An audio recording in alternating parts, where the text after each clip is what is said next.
Le pendule de torsion. On considère le dispositif représenté ci-dessous. Le fil vertical a pour constante de torsion C égale 4,5 fois 10 au moins 4 newtons fois mètre par radian. Elle est liée au centre du disque S horizontal homogène de moment d'inertie par rapport à l'axe delta, G delta 3,8 fois 10 au moins 3 kg fois mètre carré. À la date t égale à 0, le disque S en rotation autour de l'axe passe par sa position d'équilibre, caractérisée par θ égale à 0, avec la vitesse angulaire θ point 3,5 fois 10 au moins 1 radian par seconde, dans le sens positif indiqué sur le schéma. 1. En négligeant tout photon, établir l'équation différentielle de mouvement du disque S. 2. En déduire l'équation horaire de ce mouvement. 3. Rechercher la vitesse angulaire θ point du disque après une rotation de 3 degrés à partir de la date t égale à 0. 1. L'équation différentielle de pendule de torsion. Équation différentielle du pendule de torsion.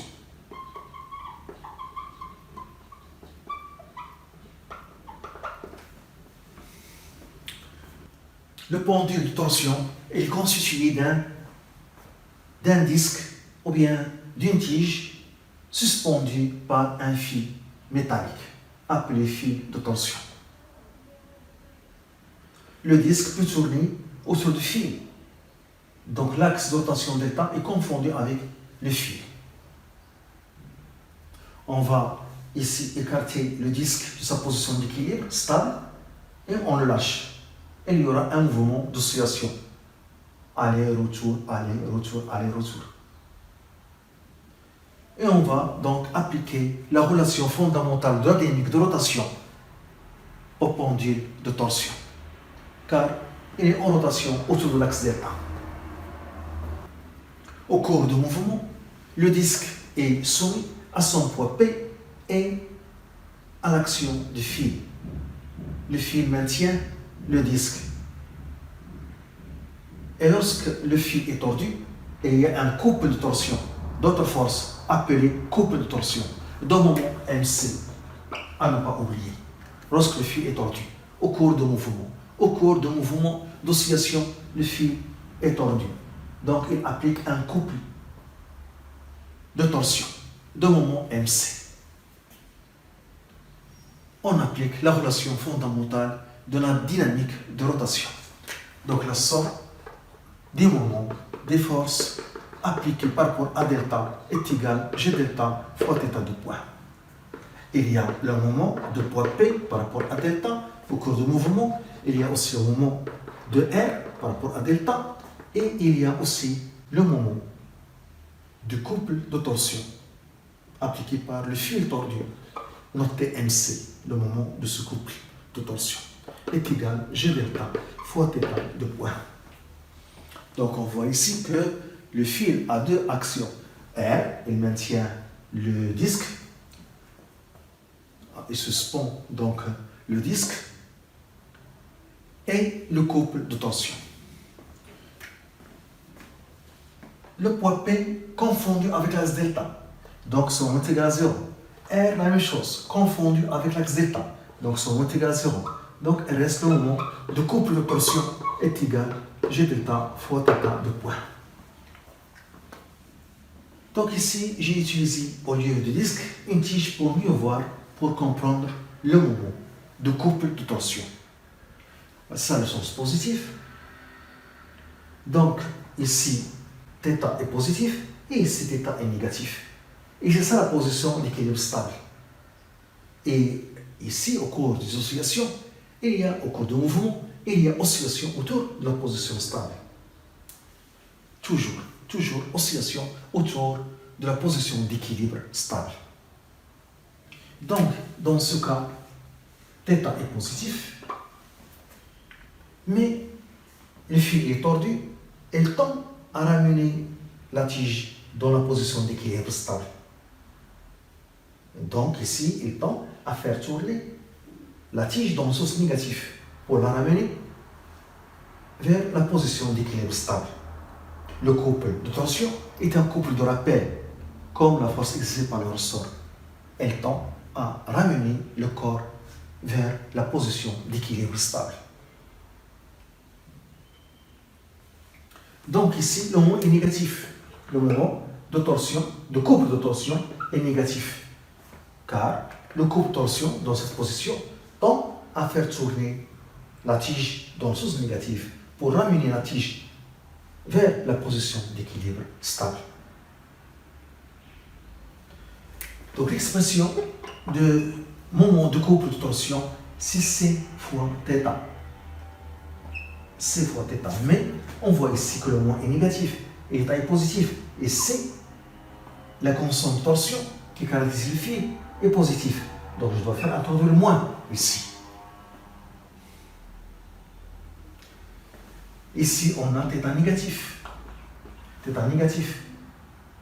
Et toujours, le couple de torsion tend à faire ramener la tige vers la position d'équilibre stable.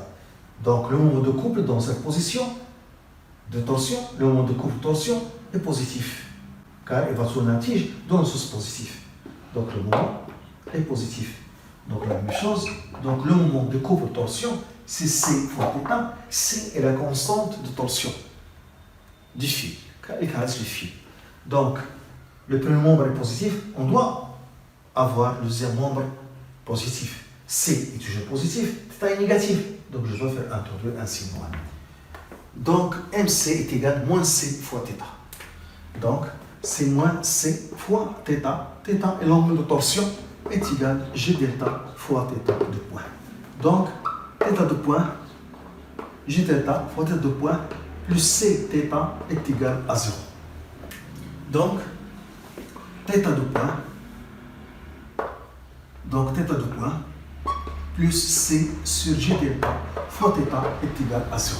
C'est l'équation différentielle du pendule de torsion. Sa solution est sinusoïdale. La solution de cette équation différentielle est sinusoïdale. La solution de cette équation différentielle de second ordre est une solution sinusoïdale. C'est pourquoi on dit que le pendule de torsion est un oscillateur harmonique. Ce facteur est noté oméga 0 au carré est égal à C sur G delta. Oméga 0, c'est la pulsation. Donc, la pulsation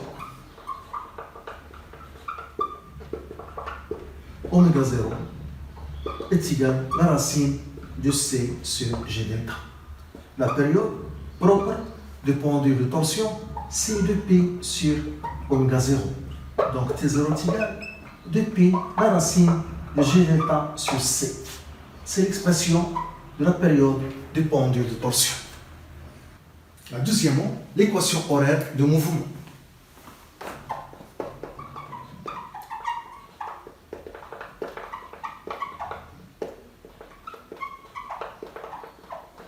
C'est la solution de l'équation différentielle. Donc, une solution sinusoïdale, donc θ est égal à θm cosinus de π sur T0 fois T plus phi. θm et phi sont déterminés en utilisant les conditions initiales qui sont ici d'après données. À t égale à 0, on a θ est égal à 0. Et θ point est égal à 0,35 radios par seconde. Il est positif car le corps à t égale à 0 se déplace dans le sens positif. S'ils ont donné que à t égale à 0, le corps passe par la position d'équilibre dans le sens négatif, je dois introduire ici un signe moins. Donc, θ0 est égal à θm, je remplace t par 0, fois cosinus phi, est égal à 0. Donc, cosinus phi est égal à 0. Donc, phi est égal à plus ou moins pi sur 2. Cosinus de pi sur 2 est égal à 0 et cosinus de moins pi sur 2 est égal à 0. Donc, il faut préciser est-ce que c'est plus ou bien c'est moins. Donc, on utilise la deuxième condition initiale. θ point de t est égal, je dérive, donc moins θm de pi sur t0 sinus 2pi sur t0 fois t plus phi. Θ point à t égale à 0, je remplace t par 0, fois 2pi sur t0 fois sinus phi. On a θ point à t égale à 0 positif, donc sinus phi est négatif, car j'ai ici un signe moins et ce facteur est positif. Ce facteur est positif et j'ai ici un signe moins.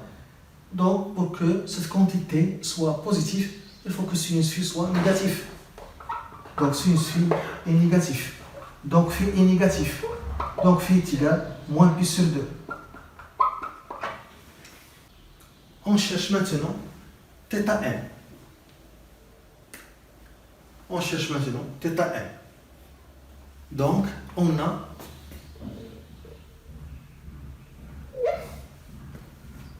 on a θ point à t égale à 0 est égal moins θn 2pi sur t0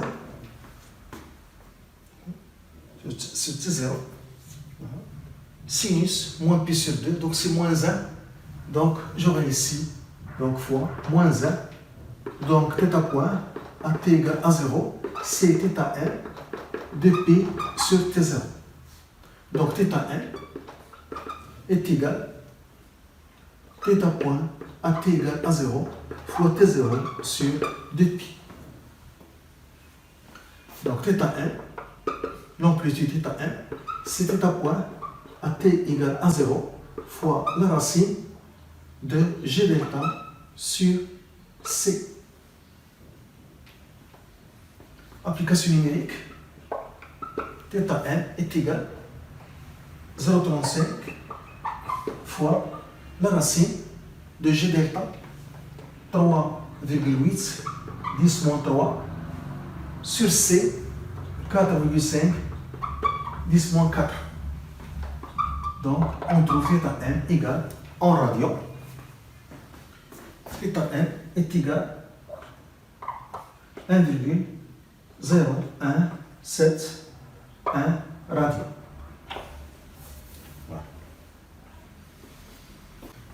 Donc, l'équation horaire numérique de mouvement, θ est égal à θn, donc θn 1,0171 fois cosinus 2pi sur t0 fois t moins pi sur 2.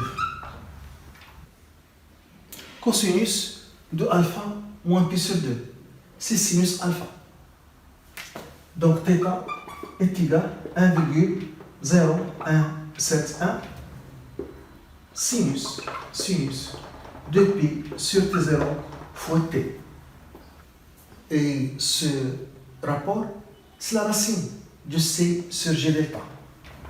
Donc θ est égal à 1,0171 fois sinus la racine de c sur g delta fois t. C'est oméga. C'est oméga. Oméga 0. C'est la pulsation oméga 0. Donc, θ est égal à 1,0171 sinus de sa racine c 4,5 10 moins 4 3,8 10 moins 3 fois t. Donc on trouve θ égale 1,0171 fois sinus. On trouve 0,344 t. C'est l'équation horaire numérique de mouvement. Troisièmement, la vitesse angulaire au passage par la position d'abscisse angulaire 3 degrés. La vitesse angulaire.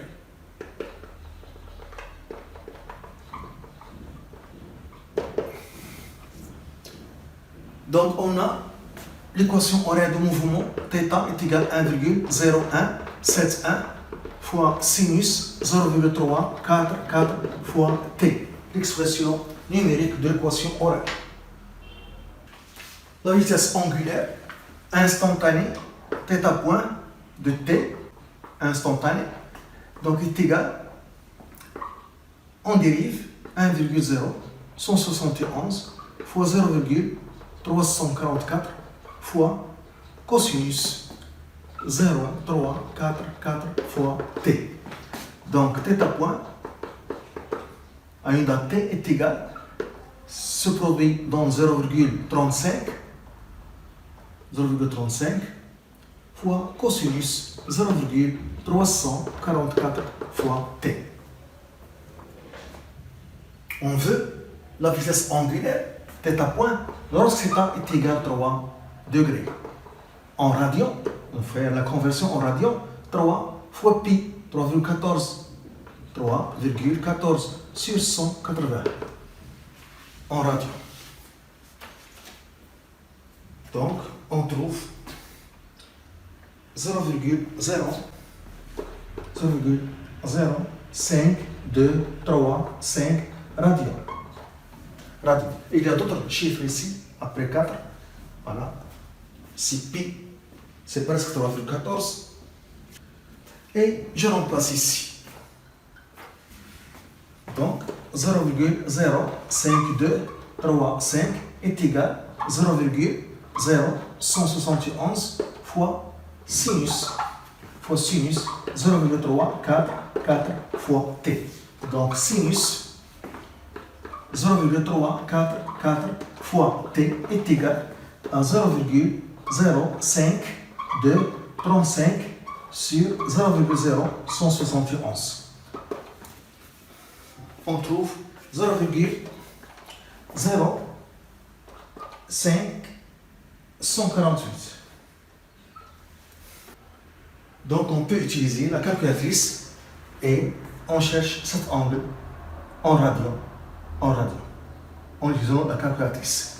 Donc 0,344 fois t est égal en utilisant la calculatrice. On trouve 0,0515 radian.